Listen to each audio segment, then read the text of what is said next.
অবস্থান করতেছি বগুড়া মহাস্থানগড়। আসলে প্রাচীন ঐতিহ্য জানার জন্য আজকের আমার এই অনুসন্ধানে আপনারা সাথে থাকবেন। উত্তরবঙ্গের শিল্পনগরী হিসেবে খ্যাত বগুড়া থেকে প্রায় ১৩ কিলোমিটার উত্তরে শিবগঞ্জ থানার মহাস্থান নামক স্থানে মহাস্থানগড় অবস্থিত। এটি আসলে করতোয়া নদীর তীরে অবস্থিত। মহাস্থানগড়ের পূর্ব নাম ছিল পুণ্ডনগর।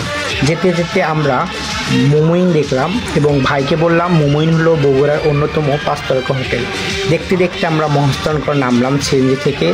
এরপর আমরা রিক্সা নিয়ে গোকুল মৃত মন্দিরের দিকে ধাপিত হলাম। শেষ পর্যন্ত আমরা গোকুল মৃত মন্দিরের গেটে এসে পৌঁছলাম। গেটের মধ্যে দেখলাম চার্ট দেয়া আছে দর্শকদের প্রবেশ মূল্য। দেশি এবং বিদেশি দর্শকদের জন্য আলাদা আলাদা মূল্য দেয়া আছে।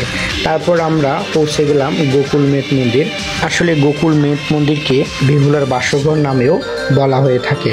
মহাস্থানগড়ে ধ্বংসাবশেষের বিবরণ প্রথম লিপিবদ্ধ করেন প্রত্নতাত্ত্বিক বোকামিক হ্যামিল্টন ১৮০৮ খ্রিস্টাব্দে। কালের বিবর্তনে এই ধ্বংসাবশেষ এখন নতুন করে রিফায়ারিং করে দর্শকদের জন্য খুলে দেওয়া হয়েছে।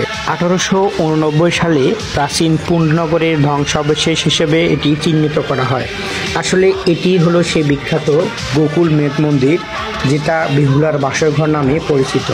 মহাস্থানগড়ের অন্যতম কয়েকটি নিদর্শনগুলোর মধ্যে রয়েছে গোকুল মৃত মন্দির বা বেহুলার বাসঘর। এটি আসলে দিনকে দিন অনেক সুন্দর করা হয়েছে। দর্শনার্থী যারা আসে তাদের মনোমুগ্ধকর এই প্রাকৃতিক পরিবেশ বা সবুজের সমারোহে মানুষের মনকে আকৃষ্ট করবে। আসলে প্রাচীন যে ইতিহাস এটা জানার জন্য অবশ্যই মহাস্থানগড়ে আসা দরকার। গোকুল মৃত মন্দির থেকে আমরা পরবর্তীতে জাহাজঘাটা প্রত্নস্থলে পৌঁছে গেলাম। আসলে এটির সৌন্দর্য আপনাকে মোহিত করবে, যে সবুজের সমারোহ দেখে মনে হবে যেন আপনি সবুজে মিলিয়ে গিয়েছেন।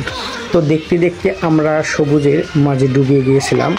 তো এইভাবে আপনারা যারা বগুড়া আসতে চান এই মহাস্থানগড় অবশ্যই আসবেন এবং এই সুন্দর যে লীলাভূমি, এই সুন্দর ইতিহাস, যে পুণ্ডনগর সম্পর্কে ধারণা নিতে পারবেন, যেটা আপনার পরবর্তী জীবনে অনেক কাজে দেবে।